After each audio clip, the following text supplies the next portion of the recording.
All right, we're excited to have the one and only Pat Mayo joining us. He's kind of the godfather of all this. In fact, he kind of helped us get this entire studio set up. He's done it plenty of times with his home studio, talking fantasy, talking betting. So we appreciate you coming on, Pat. How you doing today?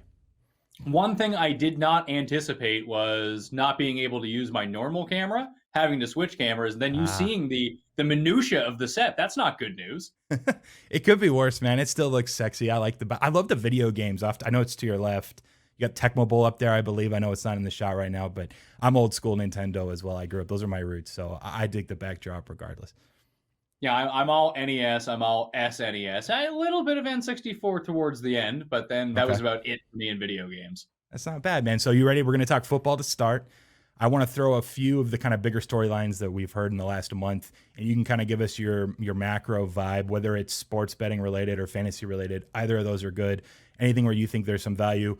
Main big trade to Tennessee, we had Julio Jones. We've talked about it plenty, I'm sure. I guess my question is, how does this affect the AFC South as a whole? Julio goes to Tennessee, and I don't think most people think that they're a favorite to win the division. They're priced as the second favorite. People still like the Colts. It's probably a two-team race. But what are your thoughts overall on how his impact shapes winning for Tennessee, and then maybe from a fantasy perspective where you can go with some of their players? Well, on paper, I don't think Julio is washed whatsoever. So you'd think this is a huge upgrade. The weird thing about it is if you just look at what Corey Davis was able to do a year ago in that spot opposite AJ Brown, he had like one of the most efficient seasons of all time. So even if Julio has a really good season, it's probably going to be on par with Corey Davis did last year, despite being an immensely more talented receiver, even add through his injuries, through his age, in a new system. But that could be the other thing too. Now that Arthur Smith is in Atlanta, what does this offense look like? Because you can get around them running Derrick Henry on 1st and 10 every single time and not mixing anything in, but they were able to effectively run play action pretty well and have a really efficient offense. So do they go and really try to lean on Derrick Henry? Do they open it up a little bit more? I think these are sort of the questions that we have. I'm actually shocked they are the second priced in the division, though, because it just seems like everyone's like, oh, Carson Wentz, he's out of Philadelphia. Yeah. He's going to be good again. We don't know that. Carson Wentz could still be terrible. And if he's terrible, like even if he's, let's say he plays about equivalent to what Rivers played to last year, and that's potentially even a big ask from him at this point. Like it would still make Tennessee the favorites unless you really think that Jacksonville is going to be awesome immediately with Trevor Lawrence. I agree with you. Give me 30 seconds real quick on, do you think Carson Wentz, what was the issue in Philadelphia? Do you think it was just coaching related, or do you think Wentz really just kind of played out of his mind for about a season before some injuries? Like, is he just, I don't know, he's such a question mark. And part of me, as far as my projections go, the underlying metrics with Indianapolis are really strong. And so it really comes down to Carson Wentz, and I don't know what to expect. He's a really difficult one to feel out. Yeah, it's one of these situations where when you look at the D line, you look at all three levels of their defense, it's good. The offensive line, immaculate. The receivers, something to be desired, but they can all play their different roles in this offense. And then when you have the hinge guy, and the hinge guy is the quarterback, it can throw everything out. That could take you from a now 14-3 team to a 3-14 team if he's no good. I don't know what the issue is with him. When he blew his knee out having that MVP season, Foles came in, they win the Super Bowl. He was the MVP frontrunner at the time. So we know that he has this sort of ceiling now back with Frank Reich. Is it all coaching? It cannot just be all coaching. Like that can't be a real thing. We see offensive coordinators leave teams all the time. And you know what? The quarterbacks are still good. They're not Sure. absolute trash. And that's basically what Wentz was, just missing open receivers. Maybe a new offense, or at least a return to a familiar offense, new pieces around him, new surroundings. Maybe that all rehabilitates his overall upside. But I'm dubious. I don't think that it's not one of these things where it won't happen. It most definitely could happen, but I would kind of hedge on towards the under towards the Colts.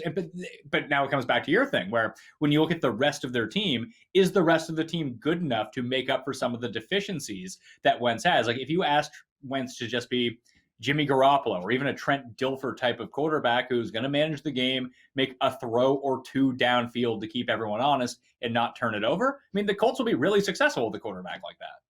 That's exactly kind of my train of thought is if you only need him to be a game manager, then maybe the Colts, he probably can do that. I think we can be confident that he could do at least that. If you're asking him to win a Super Bowl and take things to another level, that's where I just have no idea. We're going to move to the NFC, another big storyline, and this one's pretty convoluted. Do your best, however you want to approach it, but I'm just always intrigued by everyone's opinion regarding the Aaron Rodgers situation. Green Bay Packers, what do you do from a fantasy perspective as far as drafting all of their other players, whether it's season long or if you're doing season long props? Or what do you do with the Packers, who are still the favorite to win the NFC North? They're about plus 100 at books. And you have two, I think, still respectable teams in the Vikings and the Bears at 2.5 to 3 to 1 range.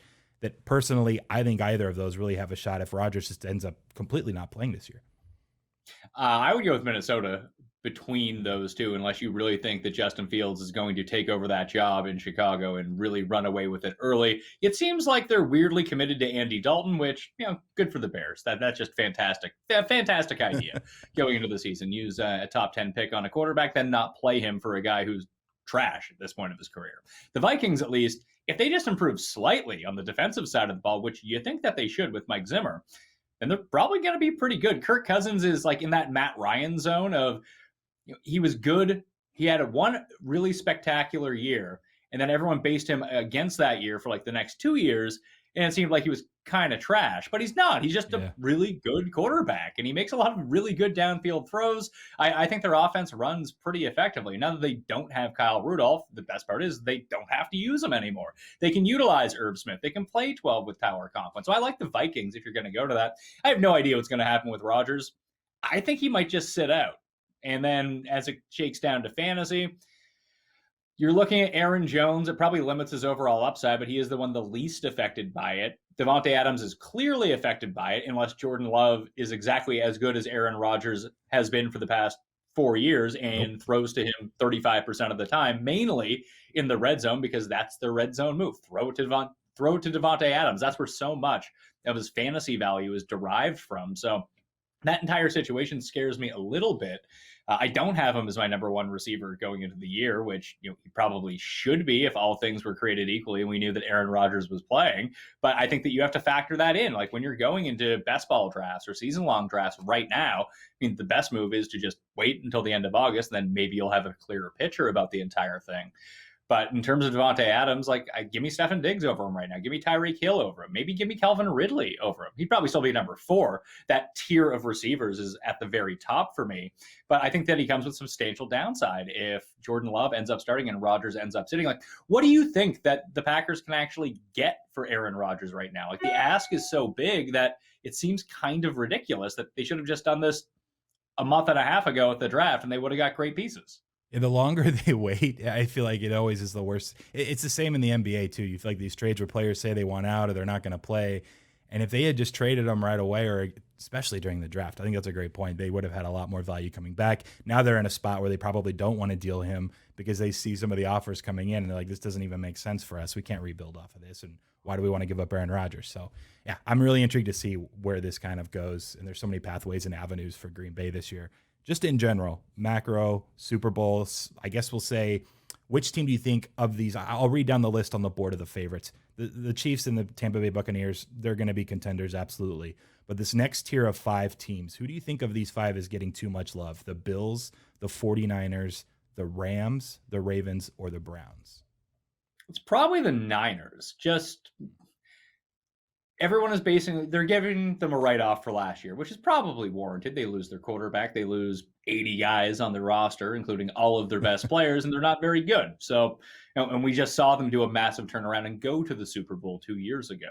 But I just think that whether it be 15 to 1 or 13 to 1, having them on par with the Rams, it's funny because I wasn't really a Rams believer last year, and it's exactly the same case this year. As I shouldn't be a believer, but everything kind of broke right for them. And once you get past the first layer of the Rams, it feels like they have no depth because they're just pushed up against the cap all of the time. But if they can stay healthy, basically their starting 22 are pretty good. It's a lot like the Bucs. Like their starting 22 is awesome. If they can just keep these guys healthy, they're going to be a very effective team. I don't think that those two teams should be on the same level. I agree that San Francisco is probably going to be good, but just heading into the season, having them at the same odds as the Rams seems a bit wonky to me. Like if you're going to call the Rams 12 to 1, I feel like the Niners should be like 20 to 1 in that. So they seem a bit overvalued to me. Okay, one more football question, then we have to hit you with some golf. You're the golf guy. I don't do golf, but people listening do like golf, and so Pat will fill you in on the Scottish Open this week. We got British Open next week. But real quick, I asked you about one team kind of in that top or second tier, I should say, getting too much love. What about a team in the NFL you think isn't getting enough love? Maybe a potential long shot, whether it's a Super Bowl contender or a really bad team that you think can even just at least make a playoff push. Well, in terms of the win totals, I found it really striking that the Steelers were set at, I believe it was 8.5, or maybe it was right on 9, depending on where you Eight and a go half. searching Yeah. how much the VIG is on either side. No matter how bad the Steelers are every single year, they never fall below 500. So if they're going to be right around 500, and if they don't collapse towards the end of the season, Ben stays healthy, or maybe he actually put in some, I don't know, practice this offseason, maybe worked out a little bit, and he can stay healthy the entire year. And he was coming off major surgery last year, let's remember. Maybe that was the reason for the arm fatigue towards the end of the season. But if the Steelers are right, like they still have a really good defense. I think too much is being made about their like crappy offensive line. That offensive line, now that they're all healthy, you can bring in different pieces. It coalesces a little bit differently. All of a sudden, you go from the 31st ranked offensive line to the 20th, and that makes a huge difference despite not improving all that much. And their pass protection is still good. Ben has a ton of time to throw by and large. I checked that out at ftndata.com. So they're filling me in on what's going on in terms of pass protection rate. So I just think that's a team that could wildly overachieve. Everyone is just penciling in the Browns and the Ravens to be really good. And listen, I think that they are going to be good. However, it seems like the Steelers could be a team that bottoms out. That's definitely on the table. But again, this is essentially the same team, albeit a little bit healthier now, that started the year 12-0 last year. So I'm looking at them 40-1 to win the Super Bowl. I mean, I don't love it, but I feel like they're a little bit constructed a lot like Tampa was last year. They have these playmakers on the outside. They have a great slot presence. They can rebuild that offensive line. The defense is going to be good enough. Can Ben recapture what he had even 3 years ago and play the Brady role from last year? I mean, it's conceivable. It's not likely to happen, but they're 50-1, or they're 40-1 to win the Super Bowl. They're long shots to win the AFC North. I can see it. I see as high as 50-1, to be honest. So, man, I'm talking to Quan for a second here.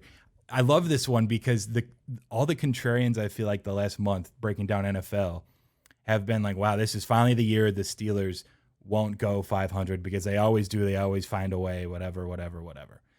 And so I feel like Pat's now gone, actually, like he's the real contrarian now, saying the Steelers could actually be good this season. I haven't heard anyone with that take. Everyone is anti-Pittsburgh. Their total has basically moved from 9 to 8.5, which is a pretty significant move for a win total at this point in the offseason. And you can get up to 50-1 on the Super Bowl for a team that started 12-0 just last year. It's really intriguing that everyone hates Pittsburgh except Pat. So I'm kind of on his side now. I think he's convinced me. Real quick, Quan gave me a thumbs down. He doesn't agree with us, but I'm with you, Pat. Leave us with a Scottish Open pick that you really like, and then if you're looking ahead to British Open too.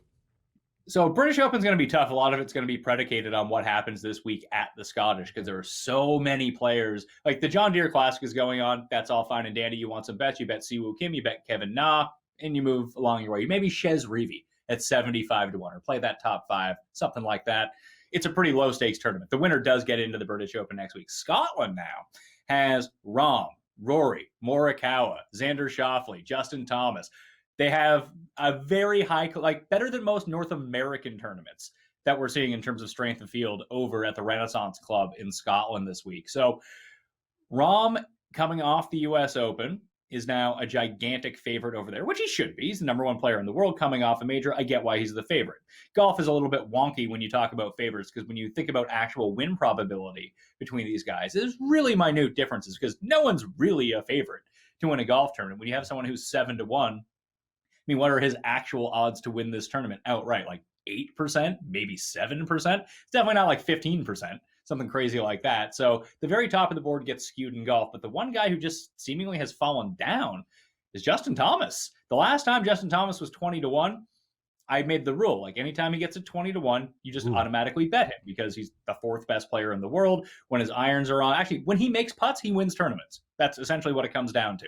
He gains strokes putting like once every 6 weeks, and he wins like, no, he doesn't win once every 6 weeks, but every time that he gains over like 2 strokes putting in an event, he wins, or he comes in second place. So he's the guy that you can have lurking around this week, and he dropped to 20-1 this week. And I was kind of flabbergasted by it when I saw it. Maybe he's inched back up to 18, but even then, he just seems like an auto bet for the quality of player he is. And the one thing that we've seen from the Renaissance Club in the 2 years that it's been there, 1 year it played super easy because it was wet and the wind didn't come in Scotland. Then it played super difficult in round 3 a year ago and was just treacherous.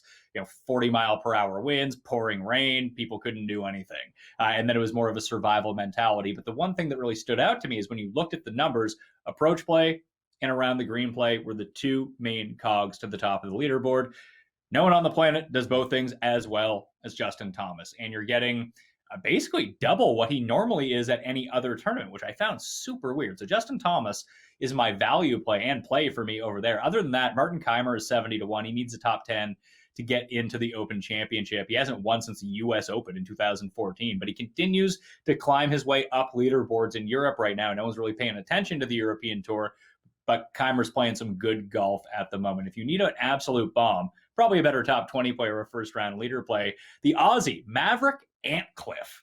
Yeah, it's a name no one knows about, but he's one of the best iron players in the world. Can't do anything else right. But maybe he can get lucky on the greens this week. He's 250-1. So we know that the irons are going to be good. Can he chip in once or twice? Can he make a few 15-foot putts? Crazier things have happened, and he is an absolute bomb. So I like Maverick Antcliffe here. Awesome. I'm tailing Justin Thomas. I need to get down on that. I love the if he's 20-1, you just have to bet him rule or principle that you've induced. I'm following that. Man, we appreciate your time, Pat. Real quick before you leave, let people know where they can find you, either on Twitter, YouTube, everything else.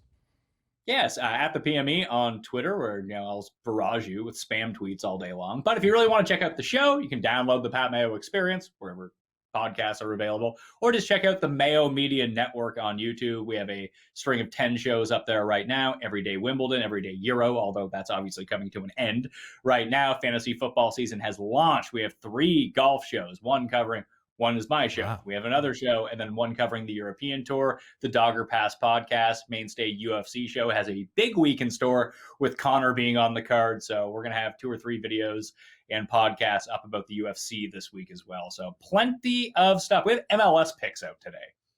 I mean, if you're one MLS. Of the 3 they're people getting down and dirty. Wants to watch that, it's available if you want to watch it. That's great, man. Excellent, Pat. We appreciate your time. Take care, man. Thanks.